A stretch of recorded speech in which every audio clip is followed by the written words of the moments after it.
Hello, j'espère que vous allez bien. Je vous retrouve dans une nouvelle vidéo dans laquelle on va parler de lecture. On est au mois de juillet, c'est le début de l'été qui commence, des vacances, et j'ai pas beaucoup lu récemment. Là je viens de finir mon contrat, donc je vais avoir un peu plus de temps pour lire, et donc j'ai très hâte, et il y a énormément de livres que j'ai envie de lire. Dans cette vidéo je vais vous montrer des livres que j'ai envie de lire, mais il faut savoir que moi je suis plutôt quelqu'un qui lit en fonction de son état d'esprit.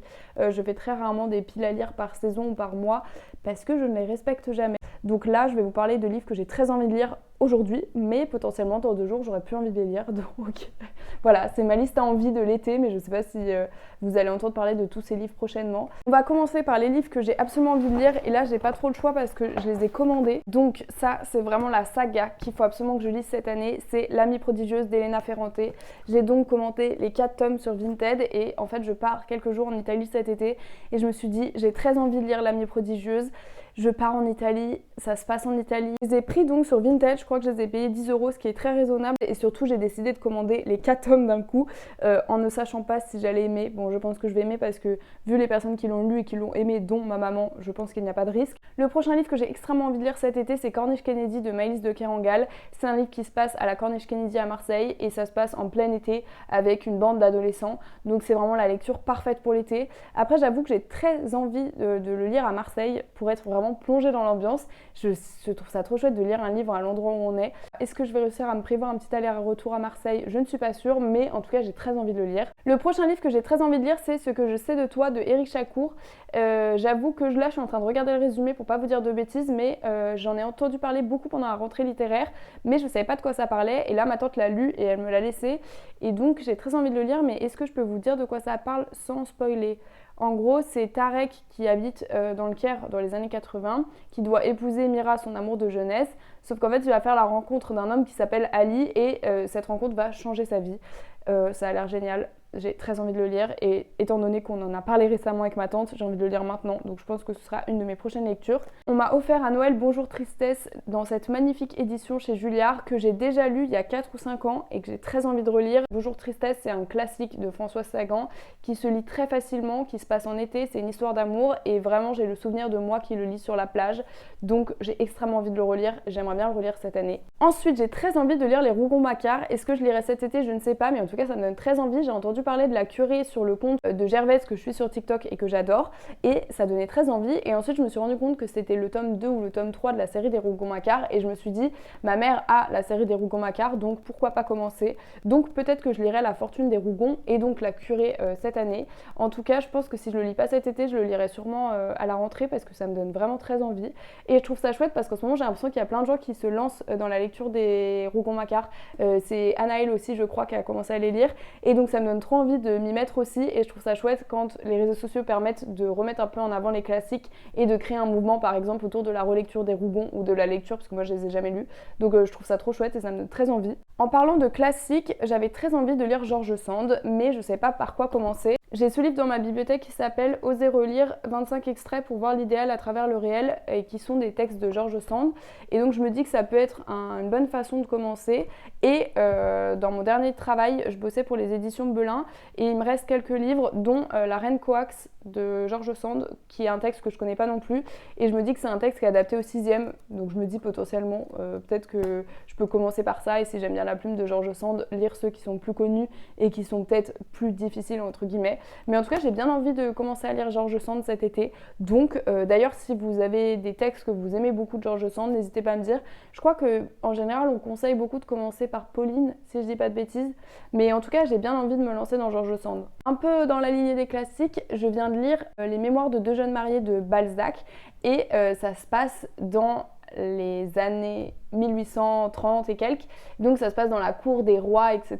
Et ça m'a donné très envie, et depuis un moment j'ai très envie de relire Les Colombes du Roi Soleil, qui est une saga que j'avais adorée quand j'étais plus jeune, et je crois que j'ai tous les tomes à la maison, et je me dis bah là je vais avoir beaucoup de temps, est-ce que je me relirai pas toutes Les Colombes du Roi Soleil? Et ça m'a remis un peu dans cet univers, parce que là je crois que c'est la cour du Roi Soleil.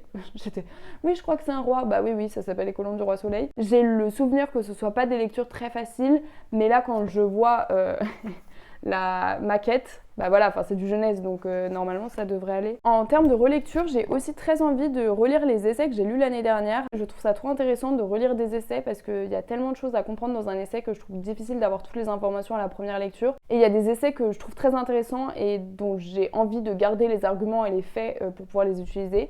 Et c'est le cas de Le couple et l'argent de Titiou Lecoq que j'ai lu l'année dernière et que j'ai adoré. C'est un essai bien sûr, mais c'est tourné d'une façon assez ludique. En fait, elle prend un personnage. Alors attendez, je vais trouver comment s'appelle le personnage. En fait, elle va prendre un personnage qu'elle va appeler Gwendoline et ça va être le fil rouge de cet essai. Et en fait, Gwendoline, on va la suivre au fur et à mesure de son âge et au fur et à mesure de l'âge, et Titiou Lecoq, elle va faire des réflexions, elle va poser des faits sur pourquoi il y a une différence entre les hommes et les femmes. Donc par exemple, on commence avec Gwendoline qui est très jeune et qui a de l'argent de poche, et Gwendoline, elle a moins d'argent de poche que son frère parce que son frère est un homme. C'est un livre que je trouve très intéressant, qui donne très envie de plus s'intéresser à l'éducation financière.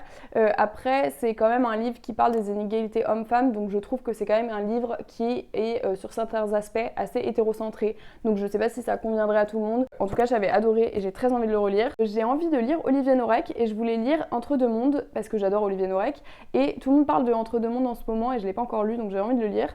Mais j'ai trouvé celui-ci plutôt, qui est Surface et Surface. Je crois que c'est le texte qu'ils viennent d'adapter en série. Et quand j'étais bénévole à Quai du Polar, Olivier Norek était là pour parler de cette adaptation et ça m'avait donné très envie de lire le livre. Donc si c'est ce texte-là, je vais le lire. Et sinon, peut-être que je le lirai pas cet été. Il faut juste que je vérifie, mais je crois que c'est ce texte-là. Et ensuite, il y a deux livres qui me donnent très envie et qui pour moi sont un peu des livres d'été parce que c'est des livres qui sont un peu plus faciles, qui sont plus de la romance ou de la jeunesse. Et donc c'est le genre de livre que je lis plutôt en été. Tout d'abord, j'ai vu le dernier livre de Clara Hérault, je sais plus comment il s'appelle, que j'ai vu sur la chaîne du Souffle des mots et qui m'a donné très envie par sa thématique. Clara Hérault, il y a plusieurs livres où j'ai envie de savoir ce que c'est parce que j'aime bien le Souffle des mots, même si je lis pas forcément ce qu'elle aime lire. Mais je sais pas, cette autrice, elle m'intrigue, donc j'avais très envie de la lire. Et là, son dernier livre parle du questionnement qu'on a quand on finit ses études et qu'on doit trouver un travail et que y a beaucoup de personnes qui sont obligées de retourner chez leurs parents. Ça résonne un peu avec ma situation du moment et du coup, j'ai très envie de lire pour voir comment elle exploite ce sujet-là. Et évidemment, il y a quand même une petite histoire d'amour entre tout ça, donc je me dis que ce serait une bonne lecture d'été. Et j'avais très envie de lire une petite romance toute mignonne, mais il s'avère que généralement je n'aime pas les petites romances toutes mignonnes. Et donc j'avais beaucoup entendu parler d'Abir Jiménez et qui était bien appréciée par des gens que j'aime bien. Donc je me dis potentiellement ça pourrait me plaire. Mais j'ai vu que Elisa et Sarah, je vous mettrai leur chaîne ici, vont le lire probablement cet été. Donc je pense que je vais attendre qu'elles le lisent et attendre de voir leurs avis parce qu'en général, il y a certains livres sur lesquels j'ai des goûts similaires avec elles et je me dis... ça me fait gagner du temps de les laisser le lire et de le lire si après ça leur a plu. Voilà pour la liste des livres que j'ai envie de lire cet été. J'ai très hâte de les commencer. Dernièrement, j'avais un peu plus de mal à lire, donc là, je vais vraiment faire en sorte de prendre le plus de temps possible pour lire.